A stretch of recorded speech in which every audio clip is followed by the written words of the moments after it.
Okay, thank you, Marco, and thank you. Welcome back, everyone, to the second day. So as Marco said, we'll start with the keynote, and then we also have 3 paper sessions coming up after that on measurement tools, network performance, and topology. But first on the agenda is the keynote, and we are very happy to have Andra here with us for today's keynote. So Andra Lutu is a senior researcher at the Telefónica Research in Madrid, Spain. And her main research interests are in the areas of network measurements, interdomain routing, and mobile networks, and the connection and interconnection between them. She's one of our up-and-coming stars in the network measurement community, and her work has been featured in ACM Mobicom, ACM Sigcom, ACM IMC, among others. And as part of Telefónica Research, Andra is the recipient of a Horizon 2020 Marie Curie Individual Fellowship Grant, funding her work on dynamic interconnections for the cellular ecosystem. And I think we will also get to hear some of that results from some of that work during today's keynote. So very happy to welcome Andra, and please share your screen, and the floor is yours, Andra. Thank you so much, Anna. It's lovely to be here with you all. I'm just going to share quickly my screen. So hope everybody sees this okay. Just shout at me. Yes, yeah, that's good. Great. So thank you so much for the lovely intro, and thank you so much for having me today talk to you about one of my obsessions about interconnection in the mobile ecosystem. So I'm coming from from Madrid, from basically my home, although I have this nice background here. And I guess many of you are, still working from home, and, your setups have changed quite a lot in this past 3 years. So, some of us are at home, and some of us are maybe more adventurous, and working from home looks different for some of us, right? So people have been starting to work maybe from exotic locations, and we have seen a lot of these digital nomads, and this term being used quite a lot in the past years. So we have seen a lot of people just uprooting their whole life and just moving to like nicer location like Spain. And just working from there. And obviously, they require very good connectivity, and they bring basically all their devices with them. So what makes this possible, and what enables us to actually do this, between being super privileged and having a workplace to allow us to do that, is an ecosystem, a mobile ecosystem that actually supports this international mobility. So digital nomads actually rely quite a lot on cellular roaming, and governments and regulators have picked up quite fast on this, and we have seen a lot of efforts in this sense. So even in Spain, we have seen a visa scheme that is attempting to attract much more remote workers. The regulation that we have for Roam Like at Home basically decreased the prices of this once very expensive niche service of roaming. So we have seen this mobility of users, and as I was saying, with them, they bring all their devices.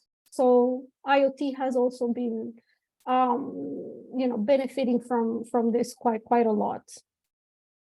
And what we have learned from this industry trends is that IoT connectivity is actually also global, much in the same way that people want to have global service and global coverage. IoT vertical applications also require this global service. And one of the main products that we have seen appearing and being quite discussed about in the last years is the global IoT SIM.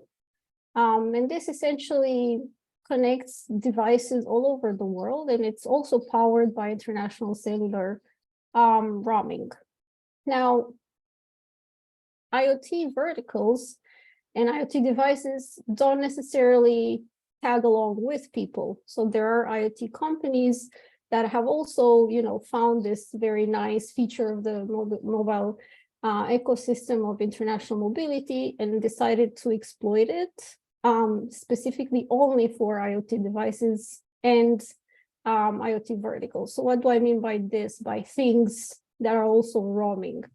So it could be a connected car, it could be a device that actually is moving, but they can be devices that are fairly stationary, but their connectivity is provided by a mobile network operator that lives in a different country than the one where the device is actually operating. So we have, multiple types of devices, from connected coffee vending machines or points of sale, smart meters, a lot of sensors, wearables, of course, that all of these devices basically have a connectivity provision by a foreign operator from the country where they actually are deployed. And what I'd like to keep in mind is that all these devices also have very heterogeneous requirements. So some might require extreme reliability, some might require extremely low latencies, and some might require just connectivity every now and then. So all these IoT managed connectivity trends that we have seen in the past years actually brought to my attention this idea of IoT devices coming with pre-provisioned connectivity, this market trend of IoT devices operating globally. The way that they do this, as I mentioned, is that they overload the roaming function, which essentially was not meant for connecting IoT devices, right? It was meant for people to be used every now and then. It was a niche service, used very, not very frequently because it was also very expensive. But with the explosion of IoT and with this immense growth that we are observing, we also note that the IoT vertical applications, and they're kind of repurposing this ecosystem that was meant for people, for individuals, to use with their own personal devices. They're repurposing it to connect things. And this basically kind of draw my attention to and mainly ask, okay, what are the changes that these trends are actually bringing to our ecosystem? How has our ecosystem been evolving through this past years to respond to this demand? So, and today in this talk, what I'm going to try to answer, or I'm going to start maybe discussing, are a few questions that kind of came from all these observations that we made before, right? So first, what makes roaming possible? How does the ecosystem look like? If I were to start painting the topology of this ecosystem, what would that look like, right? That was the first question that we started analyzing, and that's how we kind of came upon the concept of the IP exchange network, and the fact that this network actually enables entities in the mobile ecosystem to interconnect much in the same way that you would have the IXPs in the public internet, right? Now, the second question was, okay, how does an IP exchange provider operate? What are the services that it gives? How does the traffic look like? What type of services do we have there? How many devices, how much traffic do we have there, right? And then how do these players and this demand that we have from the IoT verticals actually, how have they changed the landscape? So have we observed maybe different entities that have emerged in the past years? And the answer is yes, right? So we're gonna maybe have a very short look at IoT providers and mobile network aggregators and see how they have been catering to the needs of IoT verticals in the past years. And to close, I'm gonna discuss obviously about some limitations, many open questions, in the hope that it will maybe spike your interest and open your curiosity for you guys to, pick up some of these topics. Obviously, this is not work I do alone. I was very lucky to have a lot of people, joining me into exploring some of these questions. So I thank them all. You can see some of them here. And yeah, let's dive into, our analysis of what makes roaming possible. So before I just start talking about this, I just want to make sure we're talking the same, we are using the same terminology. So I'm just going to begin by setting some basic terminology that we're going to be using today, just to make sure we're all on the same page. So when we talk about roaming, essentially what we talk about is a visited network and a home network, right? Visited mobile network operator, which you see here in blue, and a home mobile network operator, which you see here in white. Now, they basically have, in order to allow for roaming, they need to have a roaming commercial agreement in place, right? To be able to have this commercial agreement, they need to have the underlying infrastructure enabling them to interconnect. And this happens through the IP exchange providers. Every mobile network operator in the world has an IP exchange provider, right? They basically pay a service charge to this IP exchange provider. Once this is in place, so they are interconnected, they can negotiate an interoperator tariff. Now, this may be direct, or it may be a service that the IPX provider actually offers, right? Once this is in place, so once the commercial part is in place, users from the home network can actually travel abroad and connect to the radio networks of, visited networks across the world. So much in the same way, I'm pretty sure all of you here have done, where you take your mobile phones and you travel abroad, and they kind of just connect to a visited network in the country where you land. And the other way around, you have users from any network abroad, coming into a network as outbound roamers, right? So this is in a nutshell how international roaming works. And this is kind of the terminology you're going to be hearing quite a bit of today. So coming back to our roaming interconnection ecosystem, if I were to paint it, well, this is kind of the best picture I managed to draw. So I managed to doodle this, and this is kind of what we came up with. So as I was mentioning, you have a bunch of service providers, which are these blocks, like purple and red blocks, that are going to, require the services of an IP exchange provider. Now, the IPX network, the IP exchange network, is basically a full mesh network of all the IPXPs interconnected in the world. Now, the IPXPs can interconnect either via direct private peering, or they can actually use peering points. The IXPs that you actually see in the internet. So AMSIX, for example, offers a service of mobile peering. The other major exchange point that offers this service is Equinix, right? But there are multiple other like regional exchange points that have appeared lately across the world. So much in the same idea that we have from the internet, that the exchange points enable us to exchange traffic faster, and interconnectivity, tighter interconnectivity in the internet is basically better in terms of performance. The same idea translates essentially to the mobile ecosystem.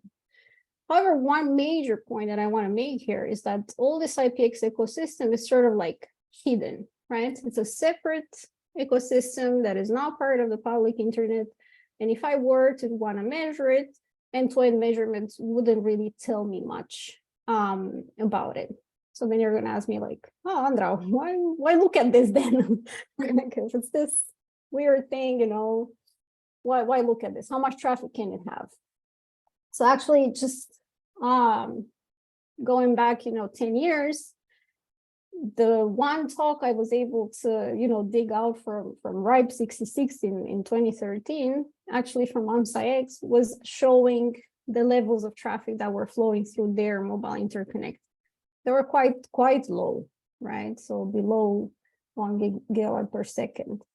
Now, 10 years later, we have actually seen that there is a growth of 100 times in this ecosystem. So we are seeing that there is increased, a quite important increase in terms of traffic. And again, this is only GRX. So this is GPRX roaming exchange. So these are devices that can do up to 3G, right? And the other similar infrastructure is for devices that can do 4G, right? So this is just to motivate that, okay, this infrastructure, right, is drawing quite a bit of traffic and of supporting a significant amount of traffic, but not only traffic, but also a significant amount of devices, as we were showing from the perspective of one single mobile network operator, 20% of their devices that connect to their radio network, they're actually inbound roamers, right? So coming back to our IPX network, what is their function, right? So the function of this IPX network is actually to enable the tunnels, the data tunnels between a mobile device deployed wherever in the world and maybe an application server that is deployed in the public internet, right? So in order to enable this communication, they build the so-called GPRS tunnels, right? Now, for roaming, for mobile roaming, we have identified 3 major configurations, right? In terms of where the exit point to the public internet can be from this separate infrastructure, where could you exit to the mobile internet? So one configuration, which we show here in purple, is the local breakout, the IPX breakout. So the local breakout where you actually break out in the visited country, the IPX breakout where you break out somewhere in the middle between the home and the visited, and the home routed roaming where you actually break out in your home mobile network operator, in your home country, right? So the tunnel goes back to your home country. Now, obviously, this is actually, not obvious, but this is actually the most used configuration. And you're going to ask me why, because of the trust model that we actually have currently in the mobile ecosystem, where both the visited and the home network operators want to have a counter and visibility into the data consumption of the mobile device. So because of this, local breakout is not really used, although technically it's possible. And we basically have mostly home routed roaming, sometimes IPX breakouts, right? So if I were to look at this IPX ecosystem a little bit closer, as I said, it's a very tightly interconnected ecosystem. It's a very tightly interconnected network where all IPXPs are connected in a full mesh. Again, we have majority of service providers like mobile network operators have only one IPX provider. Some of them have 2, some of them have more, but about more than 80% of all the MNOs, all the service providers in this ecosystem have at least one IPXP. And then we see that there are very few IPXPs that actually connect more than 100 service providers, right? So these are just some characteristics of the ecosystem.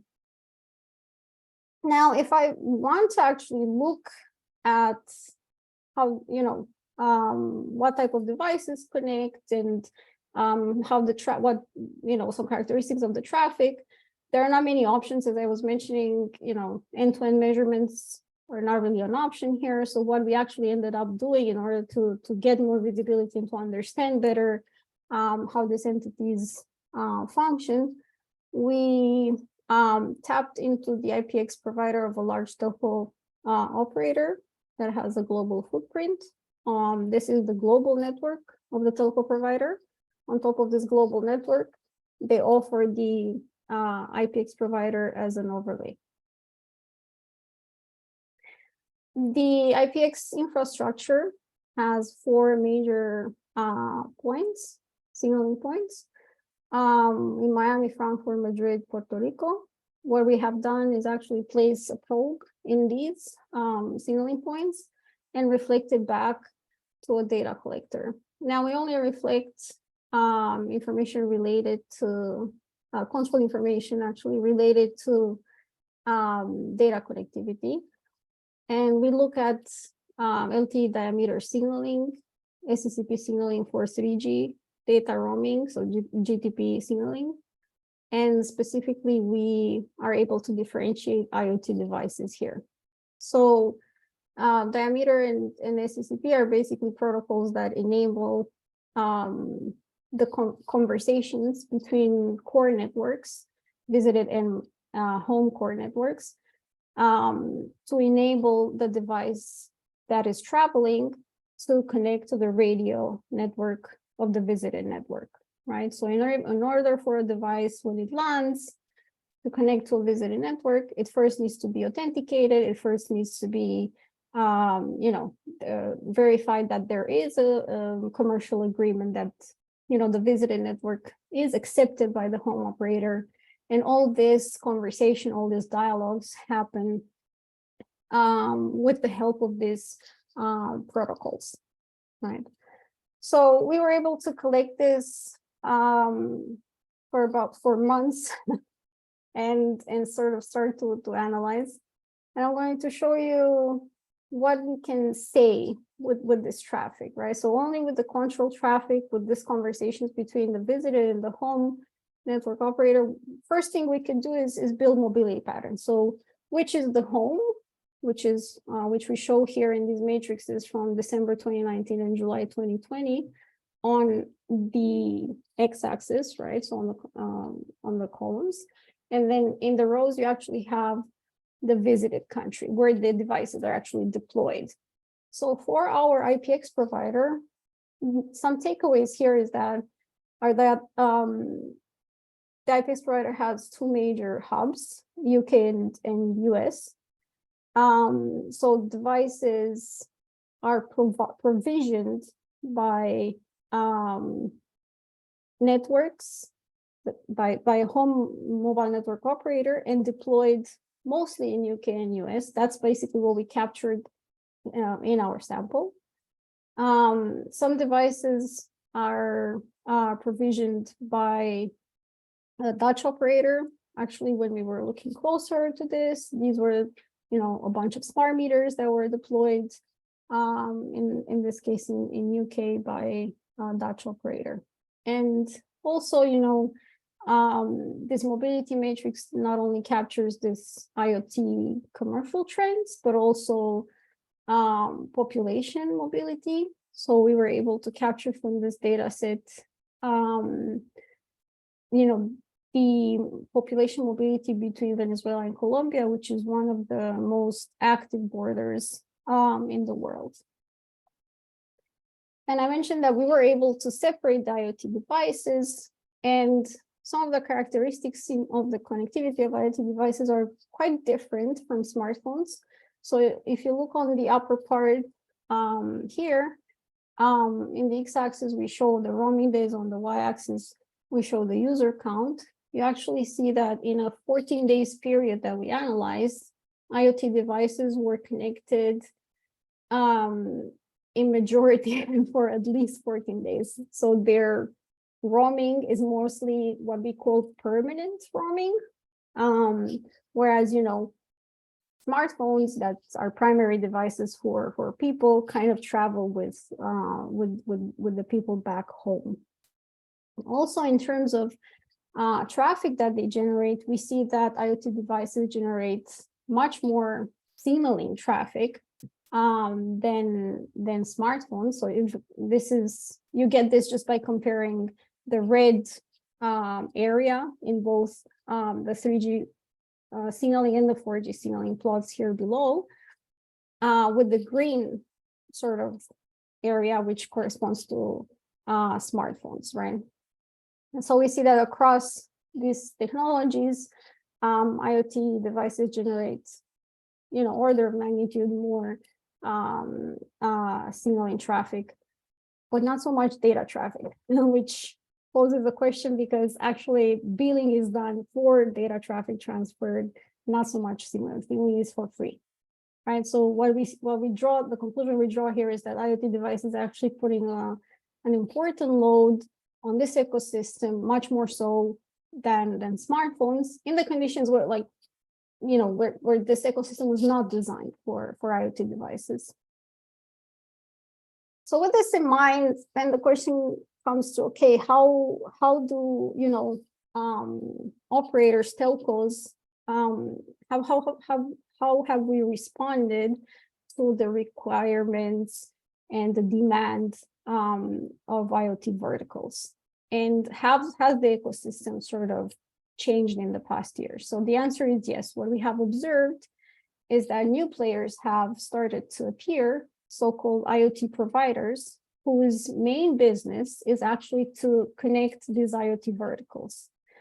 And they don't only do it by using, as you would think, with your mobile phone, only using one visited network, but they're able to aggregate multiple resources, radio resources from different visited networks in a specific country. And they do so by purchasing this managed connectivity from mobile network aggregators. So I'm going to talk quickly about these two in the next part of today's talk.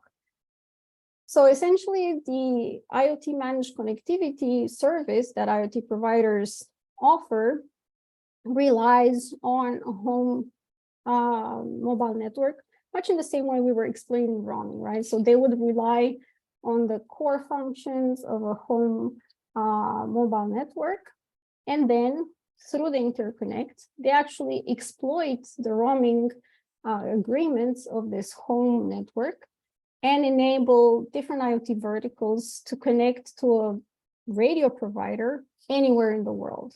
And IoT verticals do prefer this type of service because of the decrease in management that they offer, right? So instead of, imagine that you have an IoT vertical, I don't know, a connected car company, BMW, Tesla, right? They don't want to go in each country and negotiate in each of the countries where people buy their products to negotiate a connectivity agreement with local providers, right? It's much easier to purchase this managed connectivity service from an IoT provider that is managing all this for them, right? So this type of players are actually now quite prevalent. And then, for example, they not only connect the cars, but they also, connect devices that don't necessarily move, that are actually stationary, right? Like smart meters. So in a sense, smart meters are actually roaming. So what does it mean? It means that, the IoT provider is providing the infrastructure for the smart meter to communicate to the smart meter application server, wherever that would be, through the underlying infrastructure that I just explained before, right? So they offer a bunch of other services like a management dashboard. So, the smart meter company can go into their dashboard and select essentially the services that configure their devices, select a bunch of other value-added services, and so on and so forth, right? Now, what I was saying before is that you have two options in terms of providing this IoT managed connectivity. You can rely only on one core network operator and essentially piggyback on their roaming agreements and use one radio network at a time, or you can try to aggregate them. So the major change that we have observed within the mobile ecosystem is this added category of virtual operators, right? So they function much in the same way as an MVNO, and mobile virtual network operator, would be. However, what they do is aggregate multiple network operators, specifically their radio resources across the world through the IPX network, right?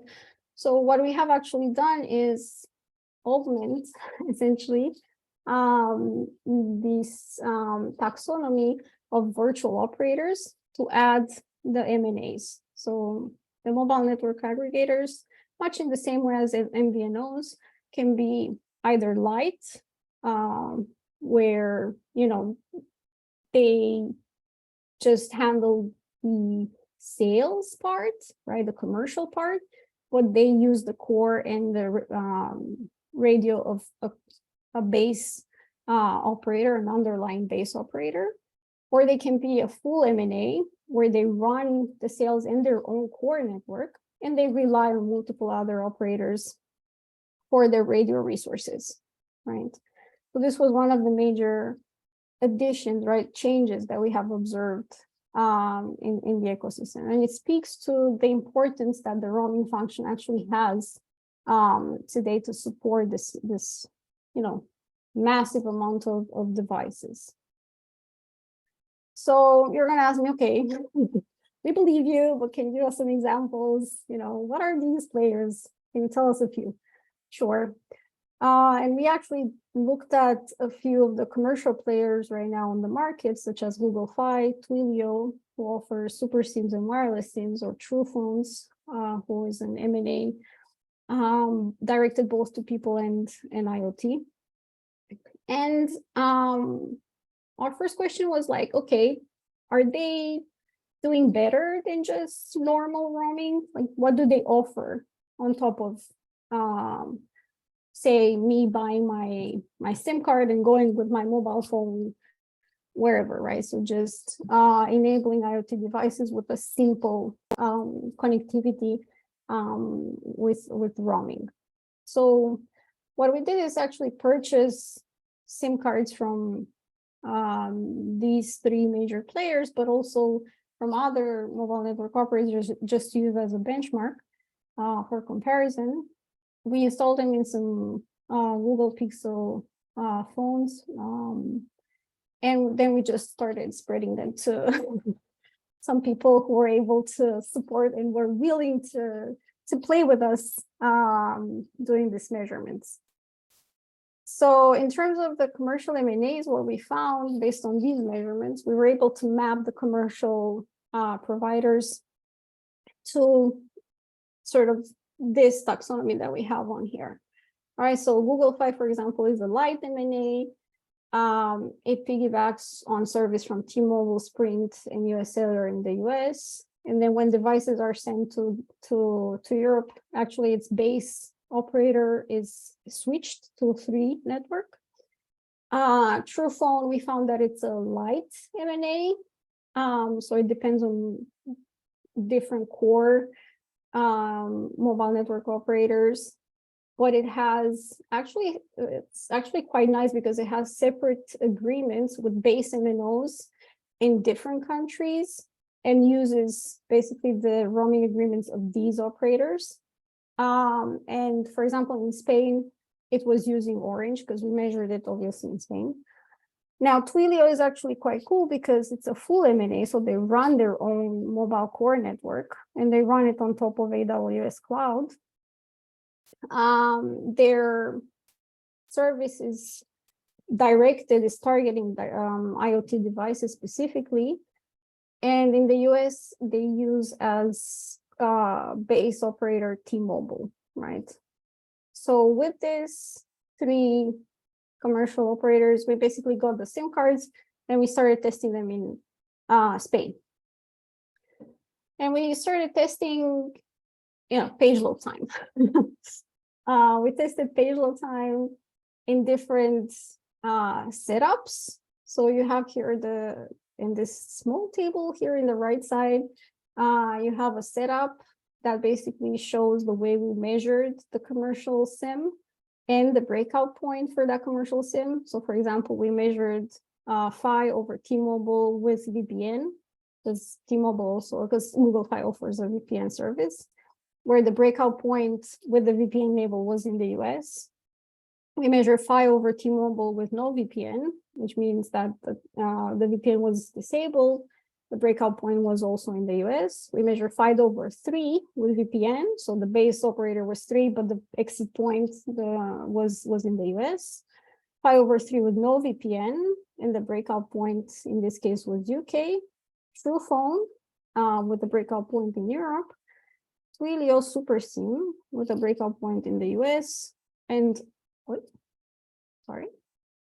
and Orange as a baseline, Orange Spain, and also 3 from UK as a baseline. And we measure page load time with each of these configurations against 4 different web servers, 1 in the US, 1 in Europe, 1 in Spain, and 1 that is hosted by a CDN. And here in this lovely figure here, you see on the x-axis the configurations that I just explained, and on the y-axis you have the page load time. So some takeaways, the baseline Orange obviously gives you sort of the best performance. And then for the US breakout, we actually do see very large penalties when the device is trying to visit web pages hosted in Europe, right? Like you see Louvain.Belgium, which is in Belgium, or url.edu, right? Fi over 3 with no VPN and TruePhone actually have the closest performance to Orange. And we actually found that the CDN, the idea of the CDN in this case, where roaming is a characteristic of the service, does not eliminate the differences in the PLT for the different configurations.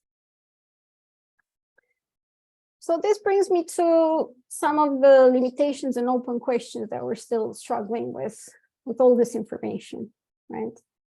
So the first was, okay, what we saw before is that even if we have these commercial players and they have been, dealing or trying to take advantage of this ecosystem the way it is, they still have a bunch of limitations. Their service is not great, right?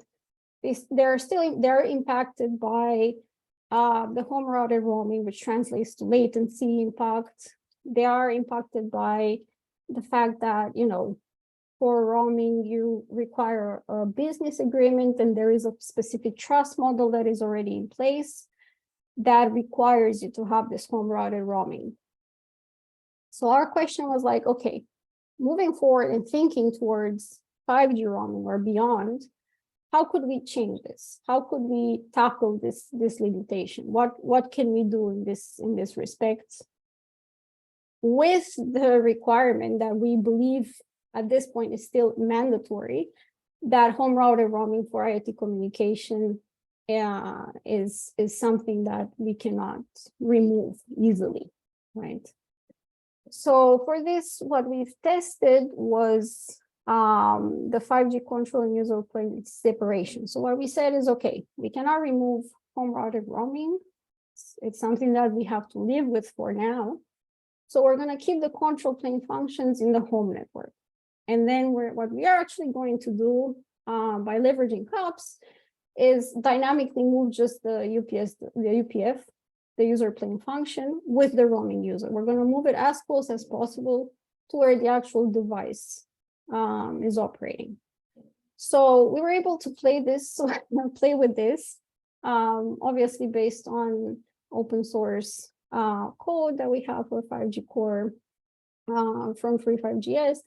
And we were testing hosting the UPF on the AWS cloud. So we were testing some configurations where, for example, a device was provisioned by a UK operator. So the base operator is in the UK, and the device was traveling to the US or was traveling, let's say, to Germany, right? So what we have seen is that in some cases, the performance may improve but this highly depends on where you actually host your UPF function. So what is the cloud infrastructure that you're actually using to support this? And obviously, it highly depends on the location of your application server. So on the x-axis here in the plot, you have the different configurations in terms of home versus visited network. And on the y-axis, you have the PLT, and each bar represents essentially the web servers that we measured against, right? So there is still a lot of space here for improvement, which brings me to some open questions that we are still exploring as we speak, even if, you know, we were able to show that, okay, CUPS can help us in this regard. So the major question then comes to, like, how do I do resource allocation? How do I pool resources for these next generation networks from multiple operators, right? And we have seen that within the landscape of mobile network of telcos, right?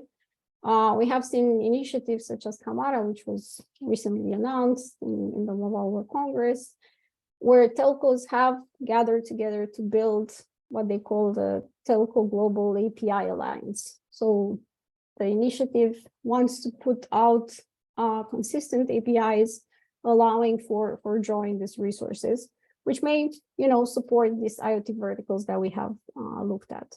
Now, anomaly detection in this ecosystem is quite challenging because, as you saw, the data tunnel in this service actually traverses multiple entities. So then if something goes wrong, it's very hard to do this network troubleshooting, let alone, you know, make sure that all these devices, entities actually exposing the same information, right? And last but not least, which is maybe the most challenging, is, okay, we said time and again, home routed wrong is something that we cannot change because the trust model is what it is. Why does the trust model cannot be changed? Why does it have to stay the same? So how can we challenge that? What are the difficulties that we have in towards challenging that, towards changing that? What can be a better trust model? Better yet, how can I enable entities to interconnect and interact in the mobile ecosystem with zero trust? So these are just some open questions I'm going to leave you with to ponder upon, maybe to spark your curiosity. I hope it did, and maybe, you know, some of you decide to pick them up. So these are also points that we are currently exploring, obviously. So with this, I will thank you. I'll leave you with the references, and I open for questions. But before I do so, I just wanted to say that, you know, I would like to thank you so much, because I've actually attended PAM about 10 years ago for the first time. And it's quite, you know, I feel very grateful that actually after 10 years, I'm able to come back here and show you what I've done in this time, you know, taking the feedback from this community and following on Roya's basically takeaways from yesterday. We actually met 10 years ago in PAM for the first time. We were both, you know, PhD students. We were talking about our ideas, our cool projects. And it's just, I feel so grateful and just so humbled to be here today talking to you and giving you the keynote together with Roya. And it's just so nice. So I just wanted to say thank you again. And congratulations to all, you know, the speakers in the conference. It's amazing work. I cannot wait to see what you do next. And I cannot wait to be, you know, maybe in 10 years' time, part of your keynotes and listen to your keynotes. So thank you so much. Thank you very much, Andra, for that very interesting talk and for giving us some insights to this parallel connectivity almost that maybe not all of us are so familiar with. So let's open up for questions. So I see that we have a question in the chat from Fovius. So on slide 21, any idea why would IoT devices show diurnal patterns? Right. I mean, here, so thank you so much for the question, actually looking at the, at the patterns. So here I think it's a mixture of the behavior of different IoT verticals. So some IoT verticals, obviously, they're going to have this pattern because they follow maybe the people using them. We could have, for example, buses that are, connected buses are one of the IoT verticals that we look at. We could have smart meters that are actually synchronized to follow very predictive patterns in terms of their data communications. So their servers, their application server actually ask them, to send a keep alive or to send their measurements at this time during the day. So this is highly dependent on the IoT vertical. It's not strange, but again, it's something that comes from the actual use case that we're looking at. Okay, thank you. Let's see if we have more questions. So I actually had a question that connected a little bit to what you said there. You were showing the view from the IPX a few slides earlier on slide 19, and was this is this very much dependent on the particular services that are deployed, these patterns that you see? So you mentioned the mobility, the international mobility patterns. Yeah. This is actually extremely, obviously, this is a limitation of our sample, right? This is biased by the sample and the clients, right, that we connect as an IoT provider. So as I mentioned here, we actually observe this bias from the point of view of these two major visited hubs, right? So our devices are mostly in the UK or US, but obviously this would translate, or the same analysis you could do for any IoT provider that you have out there, right? You would only very likely observe a different spread, because what dictates this is actually the underlying infrastructure that we operate. So as I was showing before, we rely on the infrastructure that we deploy as a telco provider, which is also, biased to where the actual business of the telco, is, hosted. I was also curious because you mentioned that you saw, a lot of signaling traffic from the IoT devices, but you don't have so much data. Is it also, are some of them also using the signaling plane for their data communication? I guess in like MB-IoT and such technologies, you don't even have to use the data plane. Yeah, so actually that's one of the major points here, because I was showing you before, right? Why is it interesting to look at? The traffic has grown, but what has grown more is actually the volume of devices, because it's actually true in terms of data volume of traffic, or data traffic that some devices generate is actually close to zero. What they rely is on keep alives that they send to an application server. So think here, for example, on an IoT vertical that has to do with logistics tracking, right? Or fleet tracking, right? So it could be containers that you track with a device that just needs to signal against the network and say, I'm here, I'm still here. Here's my location. So it's only the GPS location that they are looking for, and this is provided through the IoT provider signaling. Yeah. And then you can actually do this without any cost. Well, that's, I mean, as a right device, now. not for the ones that provide the I was network, hoping somebody will ask this question. Thank you.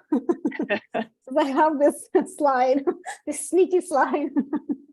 It was actually hoping. Yeah, there are new billing models being discussed right now within our community, right? So we do see that there's a need to rediscuss the way that we charge devices in roaming, because again, they're not super heavy on in terms of data connections. So that means, okay, they don't generate revenue much in the same way that devices were generating, with your mobile phone when you travel.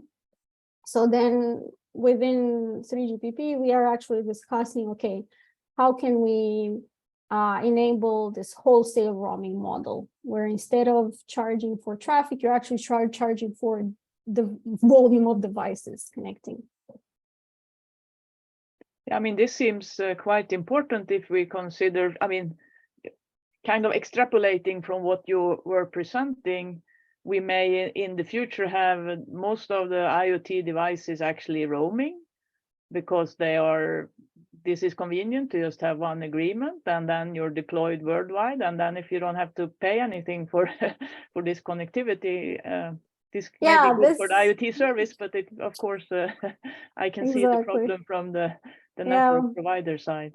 So this is exactly what's happening right now with 3G and 4G. We are hopeful that as we move and we are defining, roaming in 5G, and we are, creating the architecture for 6G, we are able to tackle some of these challenges. And this is what I was mentioning here, billing models and discussing this part obviously has to come with a new trust model in mind. So how do we enable a trust model? How do we authenticate devices? Do we actually need all the time to talk to the home operator? Can we envision another way of operating in this ecosystem? So these are some of the questions that are maybe harder but more interesting. And yeah, I mean, the status quo is that IoT providers are definitely exploiting what we have in place right now, but can we make it better? Can we improve it? Mm-hmm. So it's both the aspect of getting models that capture the signaling and for getting the local breakout to get the better service quality through that. Yeah. Yeah, essentially, local breakout is technically possible, but not commercially possible because of the lack of trust.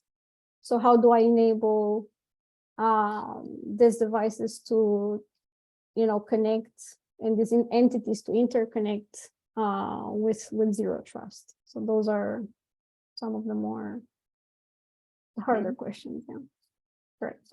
So let me just check that I don't miss any questions on Slack here. So I was also curious because you talked about the M&As and what about the role of Wi-Fi in this landscape? I mean, do you also see, because the M&As they use different available cellular networks, but you also have the potential here for aggregating different network types. Could you say something about the trends in that area? Yeah, I mean, Wi-Fi is one of them. And then the other major one, obviously, satellite. So there is a major trend right now into, enabling our devices to connect, obviously, to cellular and satellite at the same time. So aggregating multiple radios, multiple available radios, depending on the requirement. Because again, this comes back to the requirements of the IoT vertical. Now, if I have maybe a shipment container that has to cross oceans and doesn't have available cellular everywhere, it makes sense that I fall back on satellites. So how do I enable this aggregation also by bringing not only cellular but also different other radios? It's a ongoing work. Mm-hmm. So maybe next year I can show you this.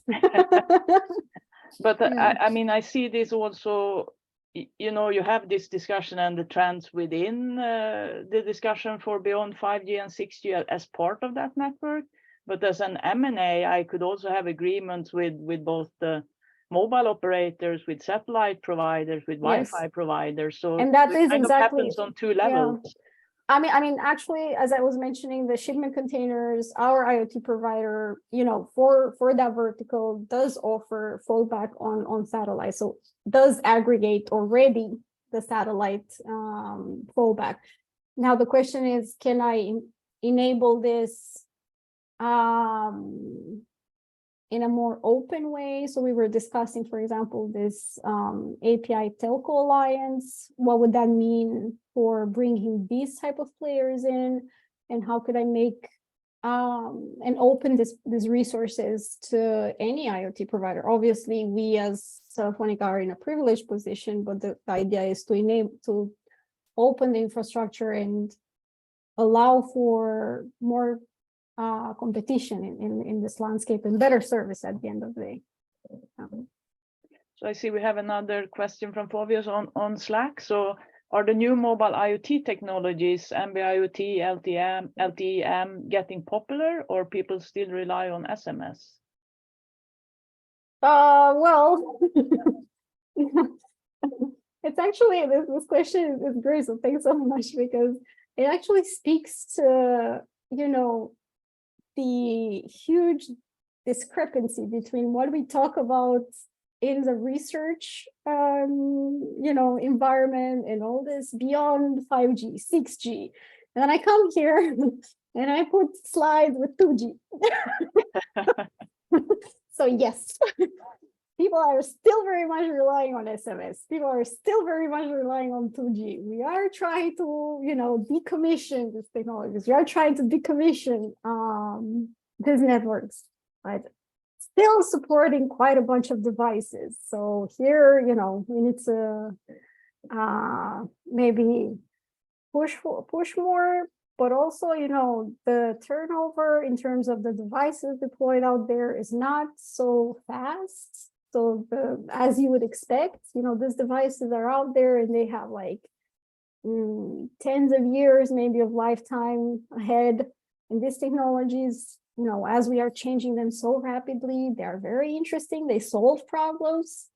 They offer better performance, but in terms of commercial and what does it mean to actually update these devices, that's a whole different conversation. So yeah, apologies for the 2G slide, but that's the reality. Yeah, pretty much relying on SMS. Yeah. So we have also a question from Randy. Can you speak to the trust and credential structure? You mean for authenticating devices, or the trust models? Well, I'm just going to answer, maybe Randy, you want to open your mic and ask, because I don't. Yeah, let me see if I can.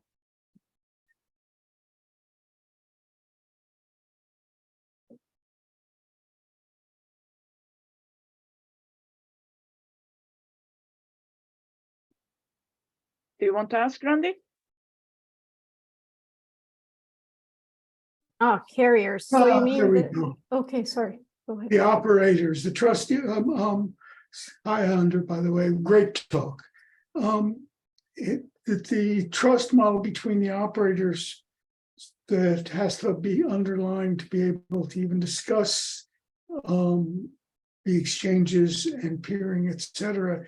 Is there an agreed structure for the trust model and for credentials? Yeah. So this is one of the hardest questions, actually, and it comes to, you know, what I was saying at the beginning. First comes the commercial agreement, then comes everything else, provided that you have the underlying infrastructure.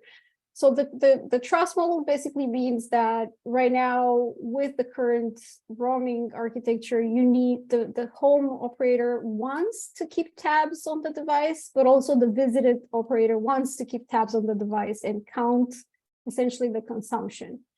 Now, if I were to change this, essentially what I want to have is